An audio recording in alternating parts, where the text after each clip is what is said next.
जय जगन्नाथ सांग माने नमस्कार। चलतु आज जानिबा कोणार्क मंदिर चूड़ी किए मारिथिले।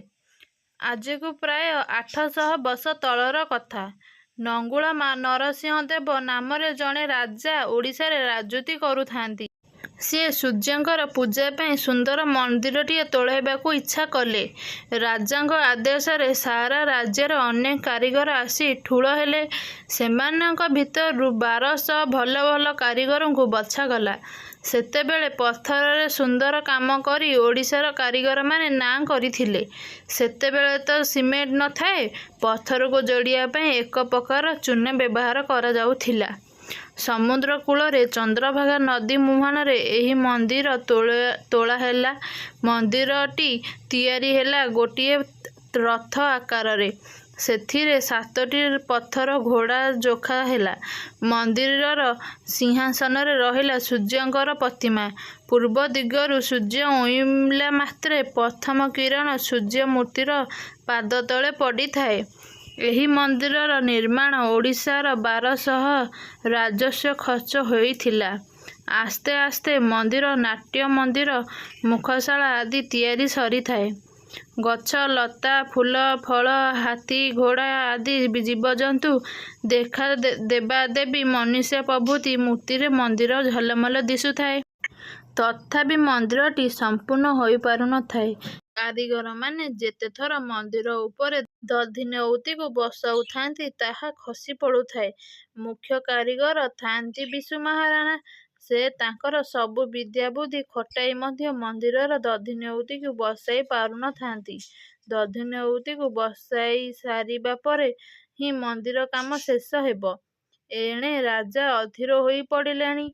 से विशु महाराणा को डकाई कहले, मु आउ 7 दिनर समय देउछि।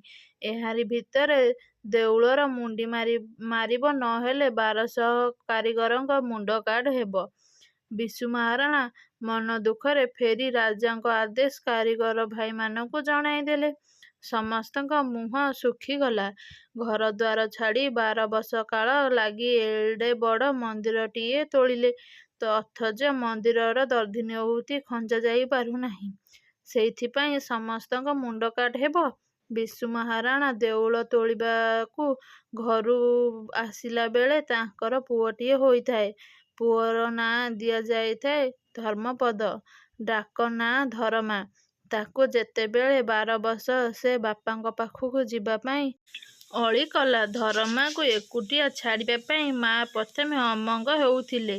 मात्र जिबा ପାଇଁ पुओर जिद देखि मना करि पारिले नाही। धर्माकू काले एते दिन परे विशु चिन्हि पारिबे नाही, सेथिपाई साथिरे बाडी बरकोଳି किछि देइथांती। धर्मा पचारि पचारि कोणार्क गला ओ विशु महाराणा को ठाब कला। विशु महाराणा निज बाड़ी बरकोଳି देखि पुओकू चिन्हि पारिले। आनंदरे ताकू कुंढाई पकाइले। धर्मा देखिला बापांक मनरे सुख नाही। से तांकर कारण पचारि बुझिला। राति पाहिले विशु महाराणा सहित 1200 कारीगरंकर मुंड काट हेबो। एकथा जानी धर्मार मन विकल होई पड़िला। धर्मा भी कारीगर कुलर पिला। ताकू मध्य कारीगरी विद्या जଣା थिला। दधिनौती बसाई मंदिरर मुंडी मारि पारिबो बोली धर्मार साहस हेला। से बापांक ठारू अनुमति नेई मंदिरर चूल उठिला। राताराति चुपचाप करी दधिनौती बसाई देला।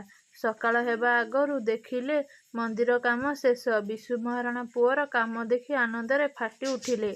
ताकू कोलकू नेई कहले, एडे सान पिलाटिए हेले मध्य तू आजी आमर मान रखिदेलु। अन्य कारीगर माने विशु महाराणाक पाखकू आसी कहले, राजा एबे जानिबे 1200 बढेई जाहा करि पाइले नहीं ताहा सामान्य 12 वर्षर पिलाटिए करि देखैछि। से निश्चिंत आम मानकर मुंड काट आदेश देबे। तेणु तुमको आज स्थिर करबाकू हेबो। आमे रहिबु ना तुम पुओ रहिबो। ତୁମେ 1200 ବଢ଼େଇରେ ଦାୟୀ ନା ପୁଅରେ ଦାୟୀ? ବିଶୁ ମହାରଣା ବଡ଼ ଦ୍ୱନ୍ଦ୍ୱରେ ପଡ଼ିଗଲେ। ପୁଅ ପାଇଁ କ'ଣ 1200 ବଢ଼େଇ ମରିବେ?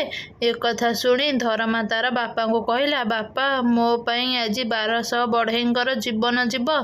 ଏହା ଭଲ କଥା ନୁହେଁ। ମୁଁ ତ ଗୋଟିଏ ଛୋଟ ପିଲାଟିଏ। ମୁଁ ଏକୁଟିଆ ବଞ୍ଚି ରହିକି ଲାଭ କ'ଣ? ମୋ ଜୀବନ ପଛେ ଯାଉ, ହେଲେ 1200 କାରିଗରଙ୍କ ଜୀବନ ରହୁ। ମୁଁ ଯେ ମନ୍ଦିର ମୁଣ୍ଡି ମାରିଛି, ଏକଥା ରାଜା ନ ଜାଣନ୍ତୁ। ଏକଥା ଶୁଣି ବିଶୁ ପୁଅକୁ କୁଣ୍ଢାଇ ପକାଇଲେ। ତାଙ୍କ ଆଖିରୁ ଲୁହ ଝରିଗଲା।